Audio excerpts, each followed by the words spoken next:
was first coined by Greek scholar और geographer इरेस्टोथेनिस। इरेस्टोथेनिस ने बेटा सबसे पहली बार ज्योग्राफी शब्द जो है उसका प्रयोग किया था।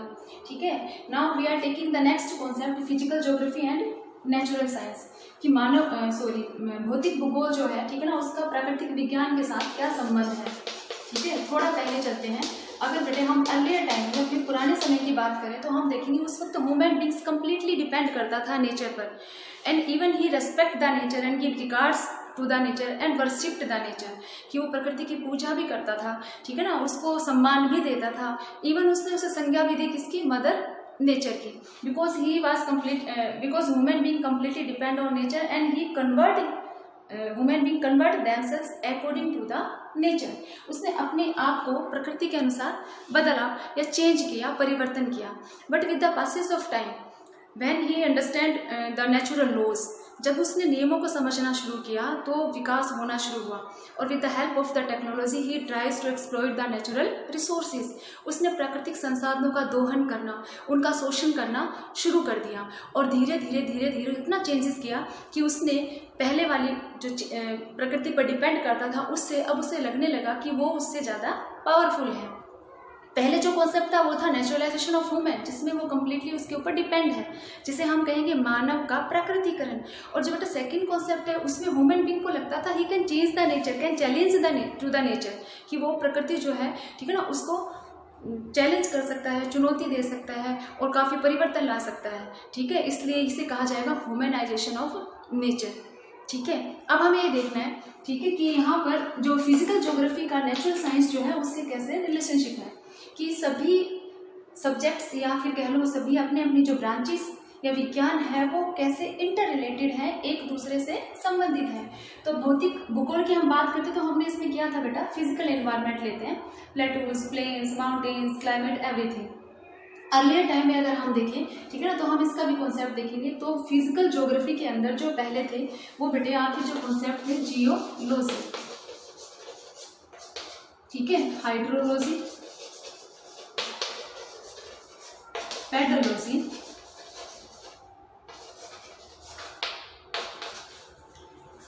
अब इधर आ जाइए, फिजिकल ज्योग्राफी इन्हीं में ही चेंज किया गया और जियोलॉजी से ही आपका कॉन्सेप्ट चेंज हुआ और बन गया बेटा जियोमॉर्फोलॉजी। हाइड्रोलॉजी हो गया ओशिनोग्राफी, पेडोलॉजी हो गया बेटा soil geography, and there is one more बेटा metrology.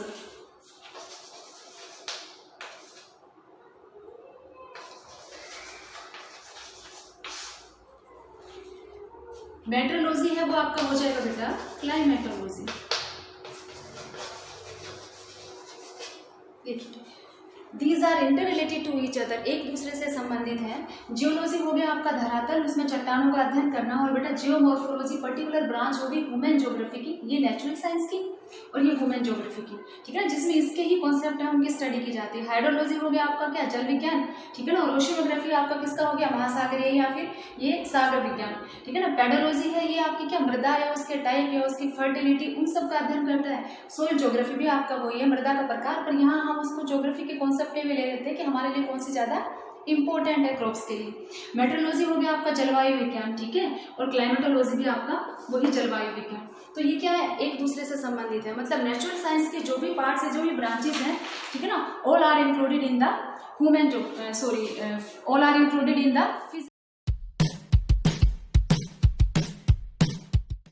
In your previous class beta you studied geography as a part of social science, but now this is an independent subject, ठीक है ना। आपने पहली कक्षा के अंदर पढ़ा था कि भूगोल जो है वो सोशल साइंस के पार्ट के रूप में था, and you know very well that there are 4 parts in your 10th class. आपके 4th थे ज्योग्राफी, आपका फिर था हिस्ट्री,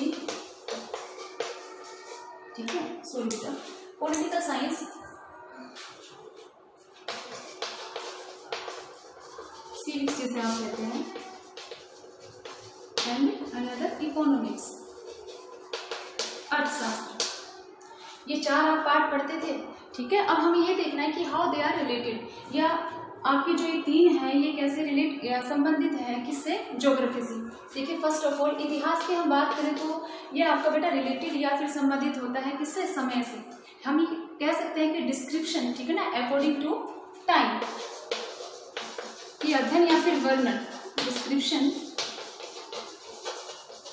अकॉर्डिंग टू टाइम, ठीक है ना, ऐसा वर्णन बेटा, ठीक है ना, जो समय के अनुसार है। मतलब उसमें मेन हम जो दबाव या बना रहे हो किसके ऊपर बना रहे हैं? समय पे, ठीक है ना, जो हमें समय के बारे में बताता है। लेकिन जब हम ज्योग्राफी की बात करते हैं तो इसमें समय के साथ साथ हम स्पेस भी लेते हैं, स्थान, ठीक है ना, डिस्क्राइब अबाउट द टाइम, और ये टाइम के साथ तो हिस्ट्री और ये टाइम के साथ साथ आपका स्थान या फिर समय भी बता रहा है, ठीक है। अब हमें देखना, हम कोई भी पास्ट की बात करते हैं तो हमने ये देखा कि किस स्थान पर कब युद्ध लड़ा गया, कब से संबंधित हो गया समय, किस समय लड़ा गया, कौन सा स्थान था, ज्योग्राफी से रिलेटेड हो गया आपका वो स्थान, ठीक है ना। अगर हम और बात करें सिविलाइजेशन सिस्टम की तो हम जितने भी आपकी जो बड़ी बड़ी सभ्यताएं हैं, ठीक है ना, इजिप्टियन या हड़प्पा जो भी हैं उनके बारे में पढ़ते हैं तो उनका समय कि वो कितनी पुरानी है, उनका अध्ययन करना और वो किस स्थान पर है, ठीक है, कैसे डेवलप हुई, तो ये सारा हम किसमें पढ़ रहे हैं? ज्योग्राफी में, और वो हम किसमें? इतिहास में। इसका मतलब इतिहास जो है बेटा ये क्या करता है? प्रोवाइड करता है, प्रदान करता है द बैकग्राउंड, आधार या, ठीक है ना, बैकग्राउंड प्रदान करता है किसको? टू ज्योग्राफी, भूगोल, ठीक है ना। पुराने इतिहास के द्वारा हम प्रेजेंट या बाद में उसको डेवलपमेंट के लिए जानने की कोशिश करते हैं। अब हम बात करते हैं किसकी? पॉलिटिकल साइंस, किसे कहा जाता है? राजनीतिक विज्ञान,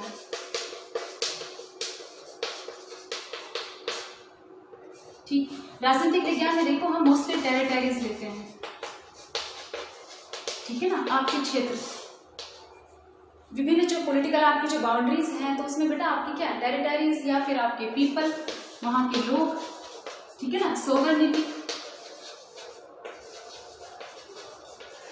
संप्रभुता, जिस देश की हम बात करते हैं तो इसके ऊपर किसी और का इफेक्ट ना हो, किसी और कंट्री का, तो सोवरेनिटी हो गया, ठीक है ना। या फिर हम इसमें ले सकते हैं बेटा आपका पॉलिटिकल बिहेवियर,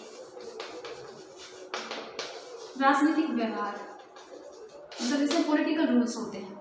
इन सब की स्टडी हम पॉलिटिकल साइंस में करते हैं। अब देखिए जब आप ज्योग्राफी की बात करते हो तो हम उसमें भी पीपल या लोगों का अध्ययन करते हैं। याद करो जैसे आपने 9th में पढ़ा होगा तो आपका एक चैप्टर था पॉपुलेशन, जनसंख्या, ठीक है ना, वो जनसंख्या आपकी इसके अंदर आ जाती है, ठीक है ना। 9th में ही या 10th में भी आपने पढ़ा होगा, उसमें आपने टेरिटरीज के बारे में भी पढ़ा होगा, कौन सा क्षेत्र है वो बड़ा है, स्मॉलेस्ट स्टेट या लार्जेस्ट स्टेट, तो वो टेरिटरीज हो गए, ठीक है। तो इनका अध्ययन है वो हम किसमें? ज्योग्राफी में भी कर रहे हैं, तो ये आपका इससे भी रिलेटेड हो गया है, उसके बारे में जानकारी देते हैं, ठीक है ना। जब हम बात करते हैं बेटा किसकी? अर्थशास्त्र की,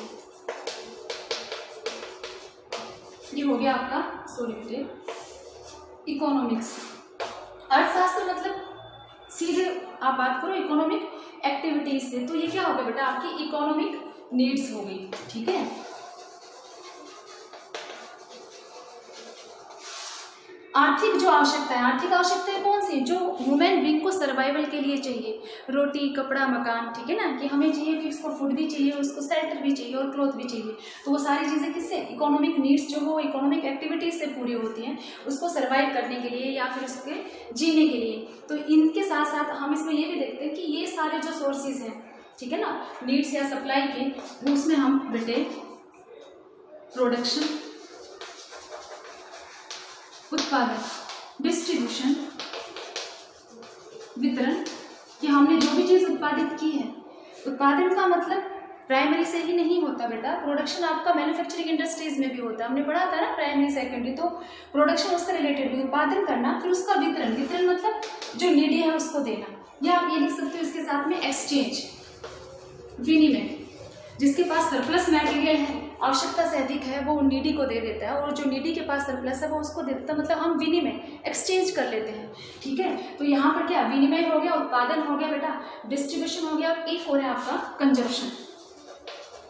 कंजप्शन होता है उपभोग ऑफ गुड्स, वस्तुओं का उपभोग करना, ठीक है ना, इस्तेमाल करना, तो ये सारे आपके किस में आता है? इकोनॉमिक्स में। तो क्या ये एक्सचेंज या प्रोडक्शन या डिस्ट्रीब्यूशन, क्या ये हम भूगोल भी नहीं पढ़ते? इसमें भी आता है, ठीक है ना। उसमें भी आपने पढ़ा था एग्रीकल्चर वाले चैप्टर के अंदर, तो आपने उसमें इंक्लूड किया था कौन कौन सी क्रॉप्स लगाते हो 10th में, ठीक है। तो हमें यहाँ पर ये देखना है कि ज्योग्राफी जो है वो बेटा कैसे रिलेट करता है किससे? आपके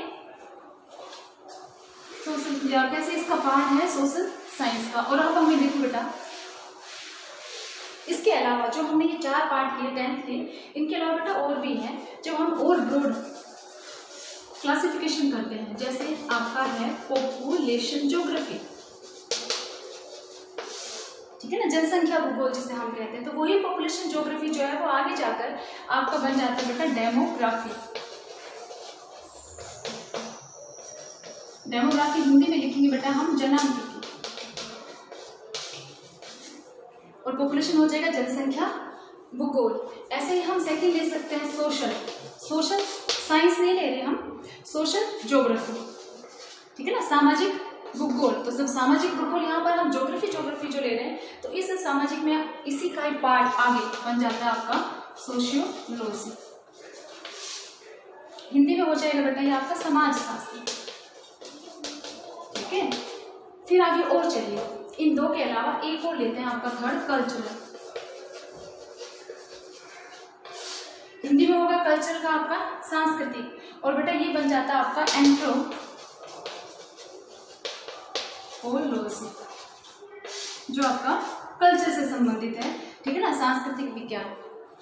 ठीक, ये आपके वो हैं जो आगे जाके डीपली पर्टिकुलर एक चीज़ की स्टडी करते हैं। देखो वैसे ही जैसे हमने सोशल साइंस पढ़ा, तो सोशल साइंस में हमने 4 पढ़े थे 10th में।